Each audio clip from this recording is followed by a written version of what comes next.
everybody, welcome back to my channel. So in today's video I have this little lollipop squishy tutorial, but this one is a little bit different as it's actually a colour changing squishy.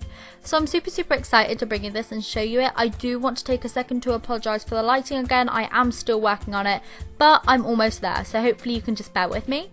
Anyway, to start off with making this squishy, I just took a small bit of memory foam and shaped it into an ice lolly type shape. I know that these are called popsicles in a lot of other places. I just call them ice lollies, but just, you know, your generic ice lolly type shape. So I just rounded out the top, made it nice and flat, put a flat bottom onto it, and I also rounded out the bottom edge so that it was nice and kind of like kawaii and just really, I don't know, quite cute, I suppose. I just really wanted to make a nice rounded shape. So I just kept shaping and going in and out and just really going back in and out, obviously with my scissors, making it as smooth as possible. Once I was completely happy with the shape, what I then did was on the flat edge I took the very tip of my scissors and just made little slices in the bottom. This was to make a hole big enough for a lollipop stick to go in. Now I did actually test my lollipop stick beforehand to make it the right size, and then I just cut it in half so that it could fit inside to obviously make the lollipop stick. What I then did was just took some hot glue on the front and the back of this and reinserted it in and squished the foam down like either side so that it would secure on the inside. I then removed the excess glue with my finger. So then moving on, I actually painted the whole shape entirely in a white colour, and this was made with the tulip puffy paint and a tiny bit of PVA glue mixed in. Not a lot, just a little bit to kind of make the paint go further. I did actually do 2 coats of this white in total. As you can see here, I'm popping on the second coat over the first, and this is just to really layer it up, make it nice and smooth, and just avoid having any of the air holes like showing through so that it doesn't look all spongy. I did actually cut this footage down quite a lot because, like I said, the lighting was just awful.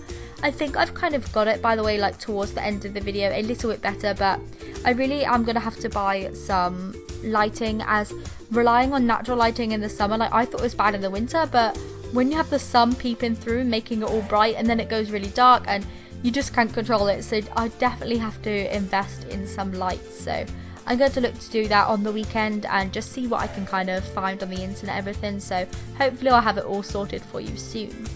Anyway, once the 2 coats of white were fully dry, I then moved on with a pink mixture that I already had mixed up.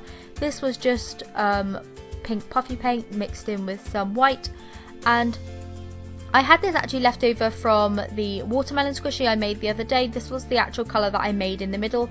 Again, it didn't show up very well on that video because, you know, that's the one that I realised, hold on, my lighting's completely off. But yeah, I just painted on a kind of icing like kind of pattern. I wanted it to kind of be like melted chocolate like on an ice lolly, but I don't know, it just kind of looks like icing, so that's what I basically did. You don't have to do this if you are going to be using the paint that I mix up later, but I had this left over from that DIY and I've just had it on my side kind of storing it away, but I don't have any pots with any lids on, so I just had this with sellotape on, so I figured I better use it. So I thought, oh well, I'll just use it for this one. So I just painted that on with a lollipop stick. Again, I like to use lollipop sticks so that the paint actually sits on top until I have a couple layers where I can really start kind of just painting on top and the sponge won't kind of absorb it. So that's why I use lollipop sticks to paint.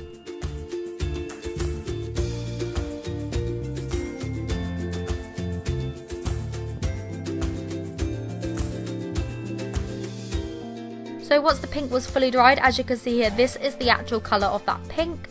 I felt like the lighting was really good here, so I decided to make the most of it and give you a little shot of the squishy at this point. So next I made my paint. So what I did was took some white Scribbles fabric paint and took some thermochromic pigment.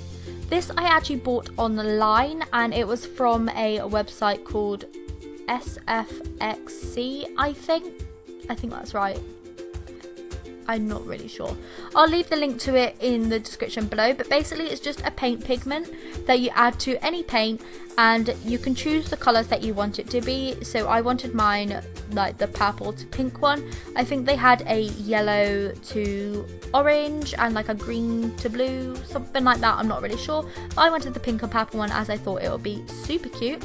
So yeah, I just mixed like half of this amount into the white puffy paint, and then I just painted it on with a paintbrush. Like I said, once I have a few layers of the paint on the squishy, I don't mind using a paintbrush then, as it glides on top of the paint and doesn't seep through anymore, because obviously the layers are already there. So I just painted this on, and with that I got a neater finish of the like icing effect down at the bottom. And I don't know, I just really like using a paintbrush for this bit. So like I said, this pigment is thermochromic, which means that it changes colour when the temperature changes. So this one here actually changes at 31 degrees Celsius, which I think that's kind of acceptable enough, as when your hands are nice and hot it does really change really quickly. When you put it in front of a fan or something like that, it changes super fast, like almost instantly. And yeah, just really like this colour. So anyway, once that was fully dry, I then went ahead and popped a little kawaii face on, like I do on absolutely everything. And I just did this with some black puffy paint by painting on the eyes with my dotting tool. And then with a slightly smaller end of my dotting tool, I just made the mouth in between the two eyes.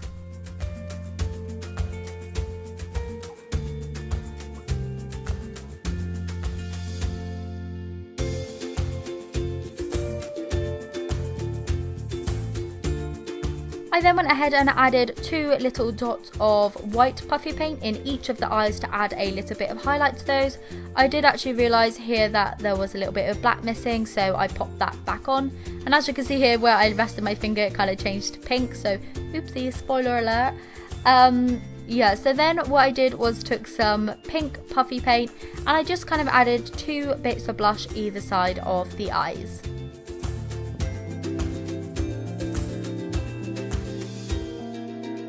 Now, once this paint was fully dry, my squishy was then complete.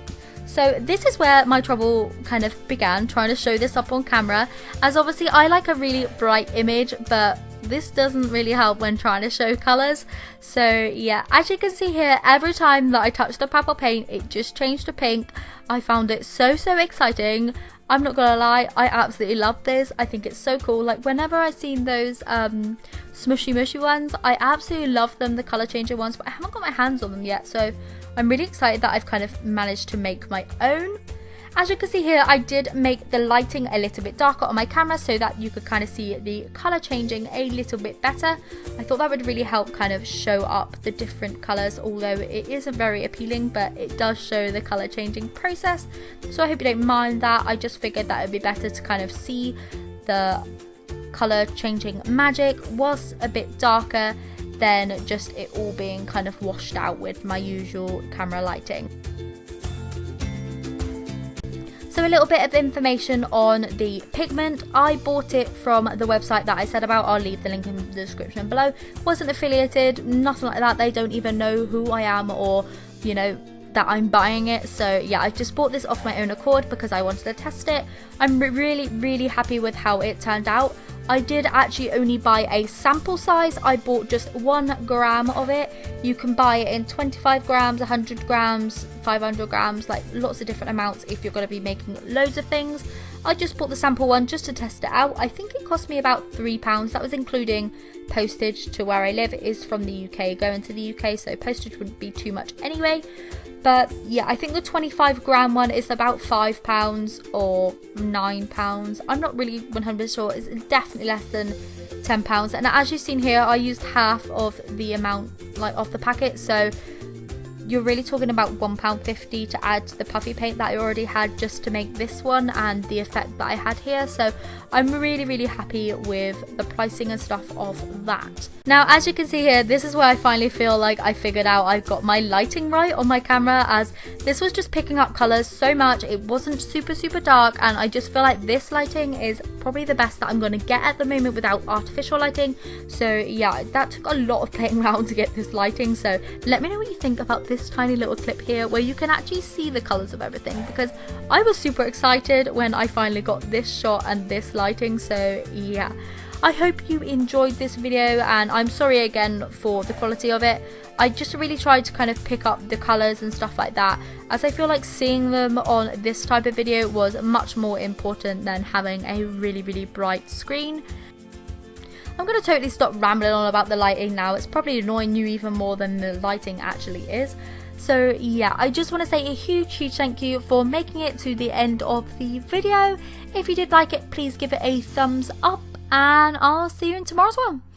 Bye!